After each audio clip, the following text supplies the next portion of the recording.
जो सफाई कर्मचारीનું કામ થયું હમણાં લેડીઝને બધાને પાછળ રાખ્યા જ્યારે કે નરેન્દ્ર મોદી શ્રી લેડીઝને હંમેશા આગળ રાખે છે તો આ કામ આજે જોઈ શકો છો કે લેડીઝ આ બાજુ હતા અને જેન્ટ્સ આ બાજુ હતા કોઈ ના લેડીઝ બધી પાછળ હતી આપની ઇન્ટરપ્રિટેશન મારામાં વિડિયો છે વાંધો નહીં પણ એવું કંઈ ઇશ્યુઝ નથી અમે નારી સંસ્કૃતિ માટે નારી સંરક્ષણ માટે જ કામ કરતા જ આવી રહ્યા છે અને સૌથી પહેલાં અમે એમની ઇમ્પોર્ટન્સ આપીને જ કામગીરી કરવાની છે એટલે સાથે મળીને કરવાના છે મહેરબાની કરીને એક પોઝિટિવ કામ થતાં આપ એવી રીતે ના ચાલુ કરો અને આપ જોઈ શકો છો વિડીયોમાં નારી એક સાથે આ બાજુ હતા અને જેન્ટ્સ આ બાજુ હતા નરી આંખે જ હતું સર સાથે મળીને કામ કરવાનું છે અને બીજી એ વસ્તુ કે આ હર હંમેશની માટે કાયમ ચોખ્ખું રહેશે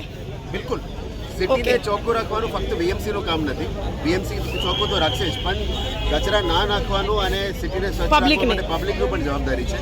અને જે રીતનું આપણે વાત કરી છે નારી સશક્તિકરણ નારી સંરક્ષણ માટે અમે નંબર 1 પ્રાયોરિટી છે અમારી સિટી બસીસ આવી ગયા છે આપ જોઈ શકો છો એની અંદર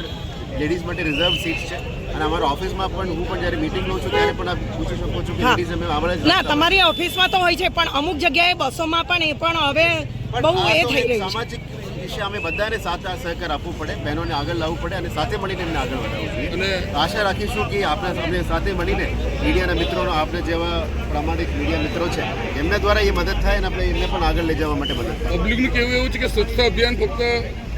પ્રધાનમંત્રી કે કોઈ મોટી વ્યક્તિ આવતી હોય ત્યારે જ કરવામાં આવે છે તેના સિવાય રસ્તા પર કચરો પબ્લિક એવું કંઈ કહેતું નથી અને આપની વાત પણ ખોટું છે કારણ કે આપણે 2 મહિના સળંગ આ કામગીરી કરી રહ્યા છે કદાચ આપની ધ્યાનમાં આજે આવ્યું હશે 2 મહિના પ્લસ ઉપર ઓલમોસ્ટ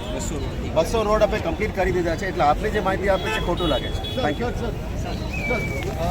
વડોદરા શહેરમાં સ્વચ્છતા અભિયાન તેજ ગતિએ પ્રધાનમંત્રીના આગમન પૂર્વે તંત્ર એક્શનમાં વડોદરા શહેરના ગદા સર્કલ વિસ્તારમાં આજે વિશાળ સ્વચ્છતા અભિયાનનું આયોજન કરવામાં આવ્યું હતું આવનાર તા 11 મે 2026ના રોજ ભારતના પ્રધાનમંત્રી નરેન્દ્ર મોદીના વડોદરા આગમનને ધ્યાનમાં રાખીને શહેરને સ્વચ્છ સુંદર અને વ્યવસ્થિત બનાવવા માટે તંત્ર દ્વારા આ ખાસ પહેલ હાથ ધરવામાં આવી છે આ અભિયાન હેઠળ ગદા સર્કલ સહિત આસપાસના વિસ્તારોમાં વ્યાપક સફાઈ કામગીરી હાથ ધરાઈ હતી મોટી સંખ્યામાં સફાઈ કર્મચારીઓ સુપરવાઇઝરો અને મ્યુનિસિપલ સ્ટાફે ભાગ લઈને રસ્તાઓ ડિવાઇડરો નાળાઓ અને જાહેર સ્થળોની સફાઈ કરી હતી કચરો ઉઠાવવા ધૂળ માટીને દૂર કરવા અને વિસ્તારમાં સ્વચ્છતા જાળવવા માટે મશીનરી તથા માનવીય બળ બંનેનો વ્યાપક ઉપયોગ કરવામાં આવ્યો હતો સ્થળ પર હાજર તમામ સફાઈ કર્મચારીઓને સ્વચ્છતા જાળવવા માટે શપથ લેવડાવવામાં આવ્યો હતો આ શપથમાં શહેરને સ્વચ્છ રાખવા કચરાનો યોગ્ય નિકાલ કરવા અને નાગરિકોમાં સ્વચ્છતા અંગે જાગૃતિ ફેલાવવાની પ્રતિબદ્ધતા વ્યક્ત કરવામાં આવી હતી અધિકારીઓએ પણ કર્મચારીઓને પ્રોત્સાહન આપીને સતત કામગીરી જાળવવા સૂચના આપી હતી આ અભિયાન માત્ર દેખાવ પૂરતું ન રહે તે માટે તંત્ર દ્વારા સતત મોનિટરિંગ પણ કરવામાં આવી રહ્યું છે શહેરના મુખ્ય માર્ગો જાહેર સ્થળો અને પ્રધાનમંત્રીના રોડ શો રૂટ પર વિશેષ ધ્યાન આપવામાં આવી રહ્યું છે જેથી આગમન સમયે શહેરની છબી સ્વચ્છ અને વ્યવસ્થિત દેખાય સ્થાનિક રહેવાસીઓમાં પણ આ અભિયાનને લઈને ઉત્સાહ અને સહભાગિતા જોવા મળી હતી કેટલાક નાગરિકોએ સ્વયંસેવક તરીકે જોડાઈને સફાઈમાં સહકાર આપ્યો હતો જ્યારે અન્ય લોકોએ પોતાના વિસ્તારમાં કચરો ન ફેંકવાની અને સ્વચ્છતા જાળવવાની પ્રતિજ્ઞા લીધી હતી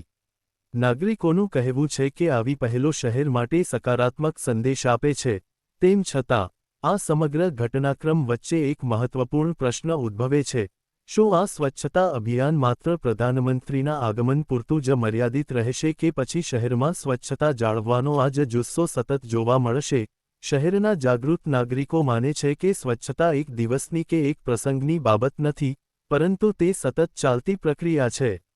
જો તંત્ર અને નાગરિકો બંને સાથે મળીને કામ કરે તો વડોદરાને કાયમી રીતે સ્વચ્છ અને સુંદર બનાવી શકાય હવે નજર રહેશે કે તંત્રની આ પહેલ માત્ર તાત્કાલિક તૈયારી પૂરતી સાબિત થાય છે કે પછી તે શહેરમાં લાંબા ગાળાની સ્વચ્છતા વ્યવસ્થાનો મજબૂત આધાર બને છે।